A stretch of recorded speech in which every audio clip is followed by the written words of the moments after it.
சற்றுமுன் கிடைக்கப்பெற்ற மிக மிக முக்கியமான செய்தி ஒன்று வெளியாகியிருக்கு. ஸ்டாலினுக்கு ஆப்பு வைத்த தேர்தல் ஆணையம். சட்டமன்ற தேர்தலில் போட்டியிடும் வேட்பாளர்கள் 40 லட்சம் ரூபாய்க்கு மேலே செலவழித்தா ஊழலாக கருதப்படும் என தேர்தல் ஆணையம் எச்சரிக்கை விடுத்திருக்கு. அரசியல் கட்சிகள் வேட்பாளர்களின் குடும்ப உறுப்பினர்களின் வங்கி கணக்குகளில் காணப்படும் என்றும் அறிவிக்கப்பட்டிருக்கு. தமிழ்நாட்டில் விரைவிலே சட்டமன்ற தேர்தல் வர உள்ளதால் அனைத்து கட்சிகளும் தேர்தல் பணிகளில் மும்முரமாக ஈடுபட்டு வராங்க. அதே நேரத்தில் தேர்தல் ஆணையமும் எஸ்ஐஆர் உள்ளிட்ட பல்வேறு பணிகளை நடத்தி முடிச்சிருக்கு.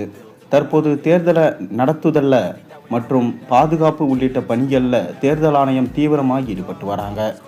அண்மையில் தலைமை தேர்தல் ஆணையம் தமிழ்நாட்டிற்கு வருகை தந்தார். அப்போது தமிழ்நாட்டில் உள்ள தேர்தல் ஆணைய அதிகாரிகளிடம் தேர்தல் பணிகள் குறித்த ஆலோசனையில் ஈடுபட்டார். இந்த ஆலோசனை கூட்டத்தில் தேர்தல் பணிகள் குறித்து பல்வேறு அறிவுறுத்தல்கள் வழங்கப்பட்டுள்ளதா சொல்லப்படுகிறது. தேர்தல் தேதி இன்னும் சில தினங்களில் அறிவிக்கப்படும் என்று தெரிகிறது. டெல்லியில் 11ஆம் தேதி சமூக ஊடக நிறுவனங்களோட தேர்தல் ஆணையம் ஆலோசனை நடத்துகிறது. பின்னர் தேர்தல் அட்டவணை இறுதி செய்யப்பட்டு மார்ச் 15 அல்லது 16 தேர்தல் தேதியை அறிவிக்க தேர்தல் ஆணையம் திட்டமிட்டிருக்கிறதா தகவல்கள் வெளியாகியிருக்கு.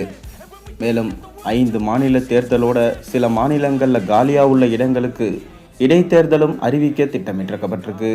தேர்தல் தேதி அறிவிக்கப்பட்டவுடன் தேர்தல் தொடர்பான பணிகளும் அதிகரிக்கும். அது மட்டுமின்றி தேர்தல் நடத்தை விதிமுறைகள் அமலுக்கு வரும். இந்நிலையில் சட்டமன்ற தேர்தலில் போட்டியிடும் வேட்பாளர்கள் 40 லட்சம் ரூபாய்க்கு மேலே செலவழித்தா ஊழலாக கருதப்படும் என தேர்தல் ஆணையம் எச்சரிக்கை விட்டிருக்கு. அதாவது ஒரு சட்டமன்ற தொகுதியில் அதிகபட்சமாக 40 லட்சம் வரை செலவு செய்யலாம். அதுதான் தேர்தல் ஆணையம் வைத்திருக்கும் உச்ச வரம்பு. அதற்கு மேல் ஒரு ரூபாய் கூட கூடுதலாக செலவழித்தாலும் அதனை ஊழல் என்கிறது தேர்தல் ஆணையம். அரசியல் கட்சிகள் வேட்பாளர்களின் குடும்ப உறுப்பினர்களின் வங்கி கணக்குகளில் கண்காணிக்கப்படும் என்றும் அறிவிக்கப்பட்டிருக்கு. மேலும் ஸ்டாலின் அவர்கள் இனி தேர்தல் தேதி அறிவிக்கப்பட்டால் பொம்மை முதலமைச்சராக மாறிவிடுவார். அதனால் அவரால் தன் இஷ்டத்துக்கு தொகுதிகளில் செலவு செய்ய முடியாது. மகளிருக்கு 5000 ரூபாய் வரவு வைத்தது, முதியோருக்கு 2000 ரூபாய் வரவு வைத்தது போன்று இனி அவரால் செய்ய முடியாது. இதனால் தேர்தல் ஆணையம் எச்சரிக்கை விட்டுள்ளது. மேலும் பணங்களை வாரி இறைத்து இம்முறை வெற்றி பெற்று விடலாம் என திமுக முடிவெடுத்திருக்கிறது. ஆனால் கண்டிப்பாக அது நடக்க வாய்ப்பில்லை.